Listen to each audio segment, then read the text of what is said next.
عدالتیں اس پہ کام نہیں کر رہی تھی تو اس کے لیے سیدھی بات تھی کہ ایک لمیٹیشن ایکٹ کے اندر آپ امینڈمنٹ کر دیں اور اس کے لیے اسپیسیفائی کر دیں کہ جو اس نوعیت کا کیس ہوگا اس کا مہینے میں فیصلہ کرنا ہے, اس کا 2 میں کرنا ہے, اپیل کا 1.5 مہینے میں کرنا ہے. وہ تو قوانین موجود ہیں, آج تک کبھی عدالتوں نے اس دیے گئے ٹائم فریم میں فیصلے کیے. جن عدالتوں کی آپ بات کر رہے ہیں اسد, میری بات سنیں, ٹرائبونلز کے پاس ٹائم لیمٹ موجود ہوتی ہے, نیب کے پاس ٹائم لیمٹ موجود ہوتی ہے, کب ٹائم لیمٹ میں فیصلے ہوتے ہیں؟ جن الیکشن ٹریبیونل کے پاس ٹائم لیمٹ تھی, جنہوں نے ان ایم این ایز کو جعلی مینڈیٹ پہ آئے ہوئے لوگوں کو گھر بھیجنا تھا, انہوں نے قانون سازی کر کے ان ججوں کو گھر بھجوا دیا. کس ملک کی, کس نظام کی آپ بات کر رہے ہیں؟ میں وہی تو کہہ رہا ہوں کہ آپ وہی آرگومنٹ میری بات سنیں. دوسری بات یہ ہے کہ دیکھیں, یہ جس قانون کی اسپیسیفک آپ بات کر رہے ہیں, میں اس کی اگر بات کروں تو آپ جس عدلیہ کی بات کریں, اس ملک کے اندر عدلیہ رہی نہیں ہے, اور یہ لا کے تو آپ نے عدلیہ کو تو بالکل کنارے لگا دیا ہے. اس کے اوپر وہ لوگ بھی جو ہمارے ورشن کو سپورٹ نہیں کر رہے تھے, آج وہ بھی عدلیہ کے حق میں بول رہے ہیں. آپ نے سنا ہوگا ہمارے عدلیہ کے حق میں بول رہے ہیں یا وکلاء کے حق میں بول رہے ہیں؟ نہیں سر, میں اس پہ یہ بھی ایک نکتہ ہے نا اس میں. حافظ خان صاحب, آپ کی رائے کیا ہے اس پہ؟ اسد, میں اس جو لا آیا اس کو میں 4 ایسپیکٹ سے دیکھتا ہوں. ایک اس کا ایسپیکٹ یہ ہے کہ اس میں کوئی شک نہیں ہے کہ جو صوبائی اسمبلی کی لیجسلیٹو کمپیٹنسی ہے اور وہ آرٹیکل 141 یا 42 کے نیچے ایکسرسائز کر سکتی ہے, اپنی پار کو لا بنا سکتی ہے, اور اگر وہ لا ٹھیک نہیں ہے تو وہ بالکل اس کا جوڈیشل ریویو جو ہے وہ ہائی کورٹس کے پاس یا پاکستان کی سپریم کورٹ کے پاس اویلیبل ہوتا ہے. اب اس کیس کے اندر جو ہوا ہے, میں جو پہلے اینگل پہ میں تاکہ آگے اس کے بعد جاؤں گا, وہ ہوا یہ ہے کہ اگر پارلیمنٹ لیجسلیٹو اسمبلی جو آپ کی صوبائی اسمبلی ہے, انہوں نے ایک لا پاس کیا, پہلے آرڈیننس آیا, آرڈیننس کے بعد ایکٹ بنا, ایکٹ جب بن گیا اور اس کے بعد اگر چیف جسٹس صاحب نے اس کو ٹیک اپ کیا تو مناسب یہ تھا کہ فوری طور پہ اس کو لارڈشپ بینچ میں بھیج دیں اور لا کو سسپینڈ نہ کیا جاتا, کیونکہ بنیادی طور پہ بات یہ ہے کہ جنرلی جو ہے جو لا کو سسپینڈ کرنا یہ بڑی ایکسیپشنل سچویشنز کے اندر آتا ہے. اور آپ نے دیکھا ہوگا کہ جب پریکٹس اینڈ پروسیجر کا بھی آیا تو جب سپریم کورٹ نے اس کو سسپینڈ کیا, اس لا کبھی وہ لا بنا بھی نہیں تھا, تو بعد میں لارجر بینچ نے اس لا کو اپ ہولڈ کر دیا. تو ہوتا یہ ہے کہ جب لاز چیلنج کیے جاتے ہیں, آپ ایکشنز کو تو سسپینڈ کر سکتے ہیں, بٹ لاز جو ہے ان کو سسپینشن کرنے کی بجائے آپ اس پہ ہیئرنگ کرتے ہیں, فل اپرچونٹی دیتے ہیں, سیکشن 27A جو ہے سی پی سی کا نوٹس دیتے ہیں ایڈوکیٹ جنرل یا اٹارنی جنرلز کو, اور اس کے بعد فیصلہ کرتے ہیں. اور میں سمجھتا ہوں کہ اگر چیف جسٹس صاحبہ جو ہیں اس طرح اس پروسیس کو لے کے چلتی تو شاید آگے بات اس طرح نہ بڑھ رہی ہوتی جس طرح بڑھ رہی ہے. دوسری اس چیز کی یہ ہے کہ جو لا بنا ہے, میں یہ سمجھتا ہوں کہ اس لا نے پاکستان کا جو سب سے بڑا صوبہ ہے, اس کے اندر جو لوگوں کی انٹینشنز ہیں یا جو گورنمنٹ کی انٹینشنز ہیں وہ بنیادی طور پہ یہی تھی کہ اسپیڈی جسٹس آنا چاہیے. لیکن اس اسپیڈی جسٹس کی انٹینشن کے ہوتے ہوئے آپ نے ایک پیرالل سسٹم جو ہے وہ کریٹ کیا ہے, اور وہ کریٹ کیا ہے آپ نے ایڈمنسٹریٹو اس ڈی سی کے نیچے یا اس ریونیو ریکارڈ آفیسر کے نیچے, کہ جس سے ہی ساری پرابلم جو ہے اوریجنیٹ ہوتی ہیں, جو آپ کا پٹواری ہے یا آپ کے ریونیو آفیسر ہیں. اور اس کے ہوتے ہوئے آپ نے ایک جو سول لا سسٹم تھا آپ نے اس کو جو ہے آپ نے اوور ریچ کر دیا, یا آپ نے اس کو ڈسفنکشنل کر دیا, یا آپ نے اس کو ریڈنڈنٹ کر دیا. تو میں یہ سمجھتا ہوں کہ اس کانٹیکسٹ کے اندر یہ لا جو ہے آرٹیکل 4 یا آرٹیکل 9 ہے یا آرٹیکل 10 ہے یا 23 یا 24 یا 25 کانسٹیٹیوشن ہے, شاید وہ ریکوائرمنٹس جو ہے وہ میٹ نہیں کرتا. اور اگر پنجاب گورنمنٹ یہ چاہ رہی تھی تو آلریڈی اسد ایک لا موجود ہے انلیگل ڈسپوزیشن ایکٹ کا, جو فیڈرل گورنمنٹ نے بنایا ہے اور پورے پاکستان کے اندر اس کا ہے, 2005 کا, 2007 میں امینڈمنٹس بھی آئیں, اس کی وائرنگس کو بھی کئی جگہ چیلنج کیا گیا, لیکن پاکستان کے ہائی کورٹ یا سپریم کورٹ جو تھی انہوں نے کبھی بھی اس سے اسٹرائک ڈاؤن نہیں کیا. اس کو امپروو کیا جا سکتا تھا. یہ وہ چیزیں جو آپ نے ڈالی ہیں اس کے اندر. لیکن حافظ صاحب مسئلہ یہ نا کہ دیکھیں یہ کیوں کیا گیا, یا اس میں بنیادی طور پر نیت کیا ہے پنجاب حکومت کی؟ نیت یہ ہے کہ سول کورٹس ہیں, وہاں پر جب میٹر جاتے ہیں اور وہاں پر 20 سال تک فیصلہ نہیں ہوتا, اور اسٹے آرڈر پہ ایسے کیسز بھی چلتے رہتے ہیں جس کا بالکل واضح ہے, مثلا وراثتی کیس ہے, بھائی نے اپنی بہن کو اپنے اس کا حصہ دینا تھا لیکن حصہ نہیں دیا اور وہ اسٹے آرڈر پہ چلا گیا. اب وہ اسٹے اس نے لیا ہوا ہے یا معاملہ عدالت میں گیا ہوا ہے اور وہ چل رہا ہے, اگلی نسل آ گئی ہے وہ چل رہا ہے, حالانکہ سیدھا ریکارڈ یا قانون کے مطابق اس کو یہ 2 دن کے اندر یہ کام سارا کر لینا چاہیے. تو اس ضرورت کے تحت پنجاب حکومت نے کیا ہے نا کہ آخر یہ نہیں چل پا رہا جو آپ کہہ رہے ہیں. اسد سن لیں, اب اس میں کوئی شک نہیں ہے کہ پاکستان کا جو موجودہ عدالتی نظام یہ زیادہ طور پہ جو آپ کا جو ڈسٹرکٹ جوڈیشری کا نظام ہے وہ آؤٹ ڈیٹڈ، ڈس فنکشنل اور ڈیلیڈ جسٹس ہے، اور ڈیلیڈ جسٹس اب نہیں رہا بلکہ یہ ڈیفیٹڈ جسٹس کی طرف آپ کا یہ نظام چلا گیا ہے.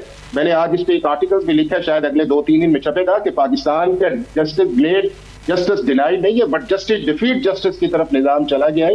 اس کو بہتر کرنے کے لیے پنجاب گورنمنٹ کے پاس لیجسلیٹو کمپیٹنسی ہے، وہ سی پی سی کو امینڈ کر سکتی ہے ٹائم باؤنڈیڈ کے اندر، وہ سیکشن 24 کے اندر اسپیشل کورٹس بنا سکتی ہے، وہ اس کے اندر جا کے اپیلز کے اندر ٹائم باؤنڈ کر سکتی ہے. اور اگر بھی ابھی بھی آپ نے یہ لا بنایا ہے، فرض کیا آپ نے لا اکتوبر میں کیا، آپ کو کیا ضرورت تھی کہ فوری طور پہ امیڈیٹ اس کو کام کو سٹارٹ پہلے ایکٹ آف بن جاتا پروونس کا. اس کے بعد اگر آپ نے ٹریبیونلز بنانے تھے اس کے اندر، جس کے اندر آپ کی نامینیشن جو ہے وہ چیف جسٹس کے کہنے پہ ہونی تھی، جو ہائی کورٹ کا ہے، وہ ٹریبیونلز بن جاتے. اس کے بعد اگر پروسیس شروع کیا جاتا تو شاید جو ایڈمنسٹریشن کمیٹی ڈی سی تھے جنہوں نے یہ سارا پروسیس شروع کیا تھا، اور اس سارے پروسیس کی جو انڈورسمنٹ تھی وہ آپ کی ان ٹریبیونلز کے اندر انہوں نے ایک ریفرنس بنا کے بھیجنا تھا، اور ریفرنس کے بعد ایک فیصلہ ہونا تھا کہ آگے چیزیں جائیں گی نہیں. اب ٹریبیونلز بنے نہیں تھے، چیف جسٹس کی نامینیشن آئی نہیں تھی، اور اس سے پہلے جب آپ نے وہ کام سٹارٹ کیا تو اس سے لوگوں کا یہ بات ٹھیک ہے آپ کی کہ جو یہ بات صحیح ہے کہ یہ اگر پروسیس انیشیٹ کیا گیا تو اس کو مکمل ہونا چاہیے تھا، ٹرائبونلز بننے چاہیے تھے، اپیل کا حق لوگوں کو ملنا چاہیے تھا. جب بھی لا آپ بنائیں تو اس لا کی ایگزیکیوشن کا سیکشن 1 سے لے کے سیکشن 21 جو اس کا ہے وہ ساری چیزیں آپ لا کے اندر لے کے آتے تو زیادہ مناسب. بالکل صحیح ہے، بالکل صحیح ہے. اب اس میں جو دوسرا نقطہ ہے نا سر، صاحبہ نے بھی آبزرویشن دے دی اور چیف منسٹر نے بھی آبزرویشن، دونوں کو نہیں دینی چاہیے تھی، چونکہ چیف جسٹس نے جو آبزرویشن دی وہ بھی آرڈر کا حصہ نہیں ہے، اور مناسب چیف منسٹر صاحبہ یہ ان کے لیے بھی نہیں ہے کہ اس طرح کے کامنٹس کریں. ہاں جس طرح میں نے ارلی سٹیج پہ کہا کہ لا کو سسپینڈ نہیں کرنا چاہیے تھا، فل کورٹ بنانا چاہیے تھا، اور اسے جو ہے ڈے ٹو ڈے کر کے 15-20 ڈیز اس کا فیصلہ کر دیا جاتا. تو میرا خیال ہے کہ شاید گورنمنٹ اس طرف گئی ہے، اس طرف نہیں گئی ہے کہ جوڈیشل ریویو کی کمپیٹنسی جو ہے وہ شاید ہائی کورٹ کے پاس ہی. اور ایک اور بھی اسد ہے، ہم تو کہتے تھے، یہ بہت سارے جو آپ کے دوست ہیں یہاں بیٹھے ہوئے ہیں وہ بھی کہتے تھے جوڈیشل لیٹ گئی ہے، جوڈیشری جو ہے وہ اٹھ نہیں سکی. جوڈیشری نے ایکٹ کیا ہے نا کہ جہاں جوڈیشری سمجھتی ہے کہ انڈیپینڈنس آف جوڈیشری نہیں، لیکن دونوں کبھی آپ کہتے ہیں کہ پارلیمنٹ کا اختیار ہے.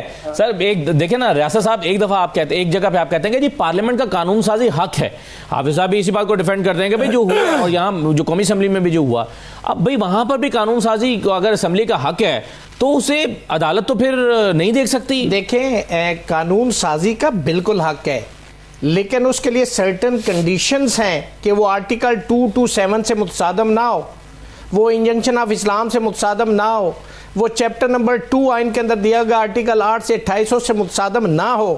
تو یہ تو نہیں ہے کہ آپ قانون سازی کریں اور جو چیزیں میں نے کوٹ کی یہ اس سے متصادم ہو. اگر ایسا ہو تو پھر عدالت اس کو دیکھ سکتی. اس پہ ایک بڑی ریناؤنڈ ججمنٹ ہے سپریم کورٹ آف پاکستان کی، اس کا وکلا محاذ برائے تحفظ دستور پاکستان بنام فیڈریشن آف پاکستان، اس کے اندر انہوں نے اسٹرائک ڈاؤن کیا ہوا ہے. ٹھیک ہے، یہ تو سپریم کورٹ کے پاس اختیار تھا اور اس کو انہوں نے استعمال کیا.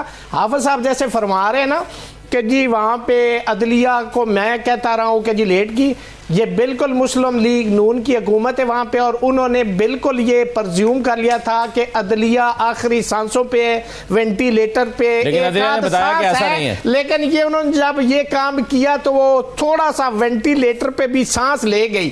یہ فارچونیٹلی ہے کہ وہ لے گئی، ادروائز تو جو عدلیہ کی یہ حالت ہے نا وہ وینٹیلیٹر سے باہر بندہ آئی سی یو سے باہر نہیں آتا، یہ آئی سی یو سے آگے گزر چکی ہوئی ہے. آپ جو فرما رہے ہیں میرا موقف آج بھی ریاست صاحب، اس میں ایک موقف یہ ہے کہ یہ سول کورٹس میں میٹر جو سالہ چال چلتے ہیں، لمبے چلتے ہیں، ڈیلے ہوتا ہے جسٹس، اس میں ایک فیکٹر وکلا کا بھی ہے، وہ بھی کیسوں کو لٹکاتے ہیں اور اپنی فیسوں کے چکر میں، یہ الزام ہے.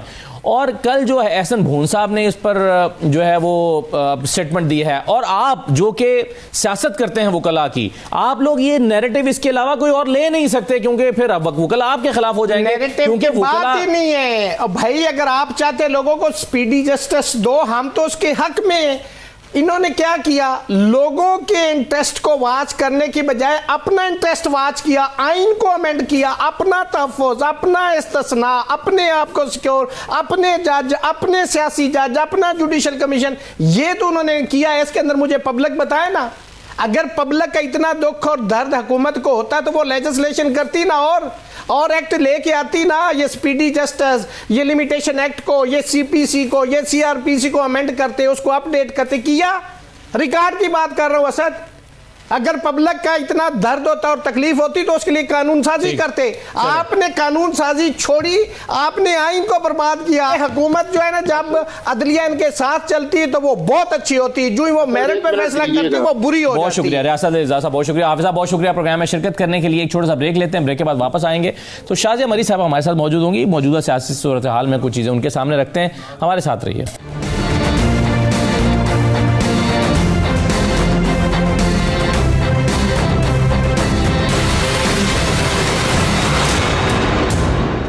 بریک کے بعد آپ کو دوبارہ خوش آمدید کہتے ہیں. ہمارے ساتھ شازیہ مری صاحبہ موجود ہیں, پاکستان پیپلز پارٹی کی سینئر رہنما. بہت شکریہ شازیہ مری صاحبہ.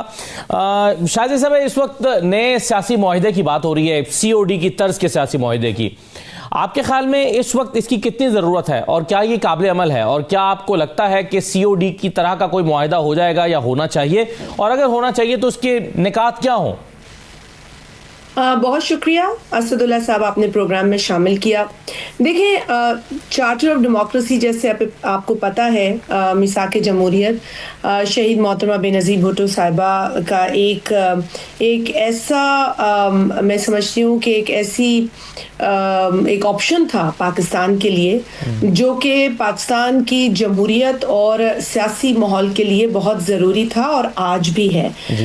ہم نے چارٹر آف ڈیموکریسی پر تمام جماعتوں کو کی انڈورسمنٹ کی بھی خواہش کی ہے. گو کہ دو بڑی جماعتوں کے درمیان یہ چارٹر ڈیموکریسی ہوا, لیکن اس کا سکوپ جو ہے وہ صرف محدود دو جماعتوں کے درمیان نہیں ہو سکتا. پوری ملک کے اندر سیاسی استحکام کی ضرورت ہوتی ہے اور اسی سے معاشی استحکام حاصل کیا جا سکتا ہے.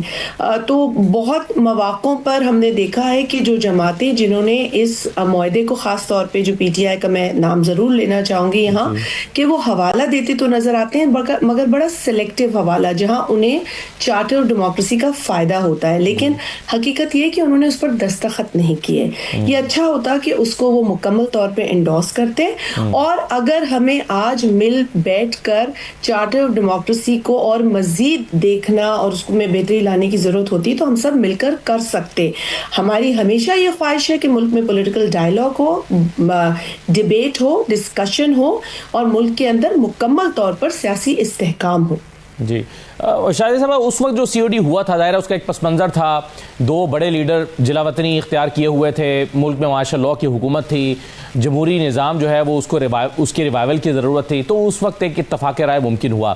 آج آپ کے خیال میں اسی نوعیت کا ماحول ہے؟ معاشر لاء تو ظاہر نہیں ہے, جمہوری حکومت موجود ہے, لیکن الیکشن کمیشن, عدالتیں, ان تمام موضوعات پر بہرحال اختلاف رائے اپوزیشن جماعتوں میں موجود ہے. آپ نے پی ٹی آئی کا ذکر کیا, یہ جو پرپوزل اس دفعہ آیا ہے یہ پی ٹی آئی کی طرف سے نہیں بلکہ تحریک تحفظ آئین کی طرف سے, یعنی اپوزیشن جماعتوں کے اتحاد کی طرف سے آیا ہے. تو آپ اس لیے اس کو کیسے منفرد دیکھتی ہیں؟ پی ٹی آئی کی سیاست تو ظاہر ہے ایک اور طریقے سے ہو سکتی ہے, لیکن یہ اپوزیشن کے جماعتوں کے اتحاد کا پروپوزل ہے. نہیں, ہماری تو یہ خواہش اور امید ہے کہ پی ٹی آئی سیاست کرے اور انتشار کی طرف نہ جائے. بہرحال جو آپ نے بات کی ہے, میں بڑی احترام کے ساتھ تھوڑا اپنا ویو اس میں ضرور دینا چاہوں گی. آئی انڈرسٹینڈ کہ آپ جو بات کر رہے ہیں کہ ملک میں غیر جمہوری قوت قابض تھی, ایک ایسے وقت میں دو بڑی جماعتوں نے بیٹھ کر پولیٹیکل اسٹیبلٹی کے لیے, جمہوریت کے بحالی اور استحکام کے لیے ڈائیلاگ کیا. لیکن آپ کو یہ بھی یاد ہوگا کہ جب یہ دو جماعتیں بیٹھیں تو ان کے درمیان تلخیاں تھیں, اور ایسی تلخیاں تھیں کہ جو آج بھی کبھی کبھار وہ انڈر کرنٹس آپ دیکھتے ہیں وہ محسوس ہوتے ہیں.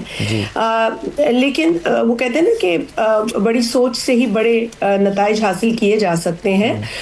تو اس وقت بھی صرف یہ بات نہیں تھی کہ اس ملک میں غیر جمہوری قوت تھی, بلکہ یہ بھی دونوں جماعتوں نے ادراک کیا اور ایکسیپٹ کیا کہ ماضی کی جو پولیٹیکل مسٹیکس ہیں آگے آئندہ فیوچر میں اسے ہم نہیں دہرائیں گے, کیونکہ ہماری اس جو آپسی لڑائی ہے اس سے سپیس پولیٹیکل کم ہو جاتی ہے. ٹھیک ہے نا جی.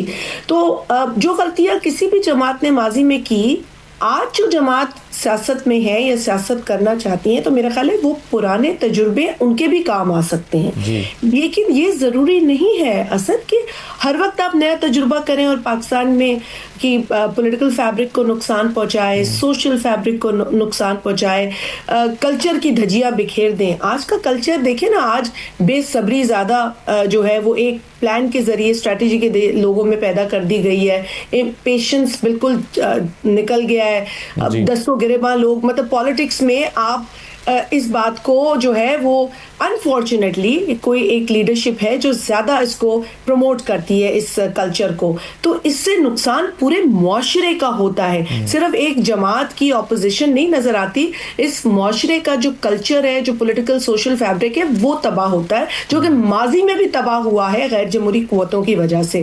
تو میں اس لیے ضروری اس بات کو سمجھتی ہوں کہ جیسے یہ پہلے ضروری تھا ڈائلاگ، وہ آج بھی ضروری ہے، کیونکہ آج بھی کچھ ایسے لوگ ہیں جو انٹینشنلی یا ان انٹینشنلی اس ملک کے پولیٹیکل اور سوشل فیبرک کو نقصان پہنچا رہے ہیں. صحیح ہے شاہد صاحبہ، لیکن ظاہر ہے آپ نے جس خدشے کا اظہار کیا، پی ایم ایل این کے لوگ بھی اسی بات کا اظہار کر رہے ہیں، بلکہ خواجہ سعد رفیق صاحب نے 2 دن پہلے واضح طور پر کہا کہ نواز شریف صاحب سیاسی کردار ادا کرنا تو چاہتے ہیں لیکن عمران خان سے بات اس لیے کرنے کو تیار نہیں ہو رہے ابھی تک کیونکہ اس پر بھروسہ نہیں کیا جا سکتا. عمران خان ناقابل بھروسہ شخص ہیں اور ان کی کوئی گارنٹی دینے کو تیار نہیں ہے. لیکن ایسے میں محمود اچکزئی صاحب یہ کہتے ہیں کہ آپ چند بنیادی چیزوں پر اتفاق کر لیجئے، الیکشن کمیشن کے خود مختار الیکشن کمیشن کا قیام، اس کے علاوہ آئین کی اصل شکل میں بحالی، تو ان چیزوں پر اگر آپ اتفاق رائے کر لیتے ہیں، صاف شفاف الیکشن پر اتفاق، غیر جمہوری قوتوں کی مداخلت سے انکار، تو اگر یہ چیزوں پر اتفاق کرتے ہیں تو عمران خان سے دستخط میں لے کر آ جاؤں گا. آپ کے خیال میں محمود اچکزئی صاحب کی گارنٹی جو ہے وہ قابل بھروسہ ہے؟ دیکھیے مجھے تو یہ بھی نہیں پتا کہ محمود اچکزئی صاحب، میں ان کا احترام کرتی ہوں، ایک سینئر پولیٹیشین ہے، لیکن مجھے تو یہ بھی نہیں پتا کہ ان کی اپنی جو ہے وہ کیا پوزیشن ہے اس پورے معاملے میں. وہ گارنٹی دے رہے ہیں لیکن میں نہیں جانتی، جیسے آپ نے کہا، مجھے نہیں پتا. لیکن میرا یہ خیال ہے کہ اچکزئی صاحب اس وقت جس طرف کھڑے ہیں ان کو صرف اس گارنٹی کے دینے سے ہی معاملات جو ہے ان کے لیے حل نہیں ہو سکتے یا معاملات کا حل نہیں نکل سکتا. ان کو اپنی جو ایک پرفارمنس ہے، اپنی جو ایک پولیٹیکل میں کہوں گی کانڈکٹ ہے، پولیٹیکل کانڈکٹ ہے، اس کو بہتر کرنے کی ضرورت ہے. دیکھیں آپ پر کوئی اعتبار کیوں کرے گا؟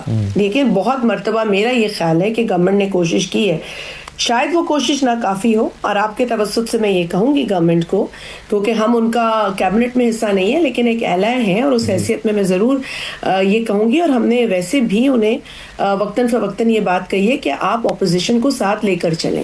ان کو یہ اس شکایت کا موقع نہ ملے کہ ان سے کسی نے مشورہ نہیں کیا. اب یہ ان کا اپنا کانڈکٹ ہے جو کہ یقیناً وہ کوپریٹ نہیں کرنا چاہتے، وہ ساتھ بیٹھنا نہیں چاہتے.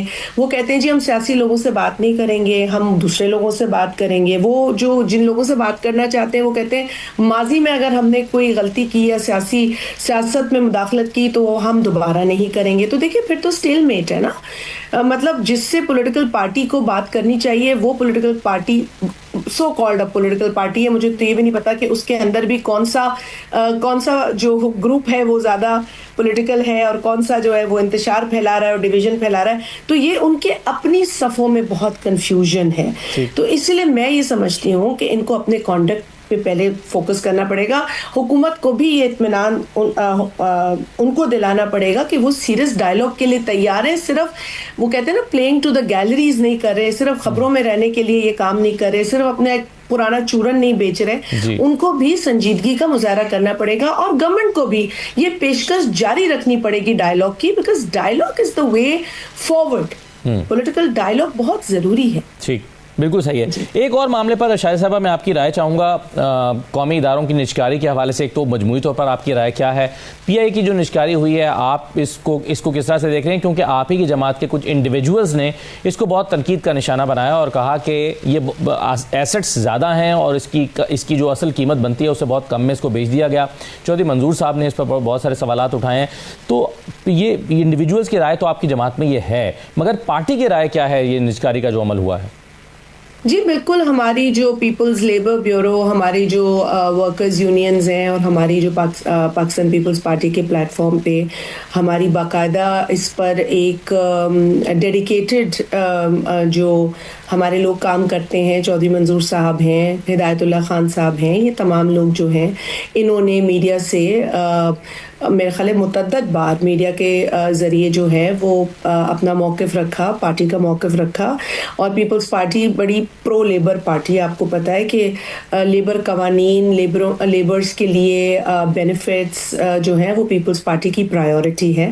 اگر آپ مجھ سے مجموعی طور پر پرائیویٹائزیشن کے حوالے سے جو ہماری رائے وہ پوچھے تو ہم تو بنیادی طور پر پرائیویٹائزیشن کے حق میں نہیں ہیں. اس کے لوازمات جو ہے ان پر غور کرنے کی ضرورت ہے. ہم یہ نہیں کہتے کہ جی آپ ہر چیز پرائیویٹائز کر دیں. اسٹیٹ اونڈ انسٹیٹیوشنز کو پرائیویٹائز کرنا آسان نہیں ہوتا، کیونکہ ان کے اندر جو ہے وہ دو قسم کے ایسٹس ہوتے ہیں. ایک تو وہ جو ایسٹس ہوتے ہیں جو آپ کی پراپرٹیز ہوتی ہیں، اور دوسرا جو بہت بڑا ایسٹ ہوتا ہے وہ امپلائیز ہوتے ہیں، وہ مزدور ہوتے ہیں، وہ لوگ ہوتے ہیں جنہوں نے ادارے کو کھڑا کیا ہوتا ہے. ٹھیک ہے، تو ہمارے لیے یہ دونوں انٹرسٹ جو ہے نا وہ بہت امپورٹنٹ ہیں. اسی لیے ہمارے جو پارٹی کے اراکین ہیں انہوں نے باقاعدہ اس پر پریس کانفرنس کی، اپنے خدشات کا اظہار کیا. پارٹی کے اندر بھی ہم نے مختلف مواقع پر اس پر بات کی، اور ہمارے چیئرمین نے بھی پرائیویٹائزیشن کے عمل کو جو ہے وہ بغیر پری ریکوزٹس کے اس کو کبھی ایکسیپٹ نہیں کیا ہے. پی آئی اے کا جہاں تک سوال پیدا ہوتا ہے، ہم نے یہ آلٹرنیٹ ضرور دیا تھا، اور بلکہ ہم نے پرائیویٹائزیشن کی لیے کہا تھا کہ جی پرائیویٹائزیشن مسئلے کا حل نہیں ہے، لیکن آلٹرنیٹ یہ ہو سکتا ہے کہ آپ پبلک پرائیویٹ پارٹنرشپ میں جائیں اور اب مکمل طور پر آپ ایک اسٹیٹ اونڈ ادارے کو جو ہے ختم نہیں کر سکتے. اس میں گورنمنٹ کا اسٹیک ہونا ضروری ہے. بہت شکریہ شازیہ مرزا صاحبہ، بہت شکریہ پروگرام میں شرکت کرنے کے لیے. یہ ناظرین آج کا پروگرام تھا. اجازت دیجیے، اللہ حافظ.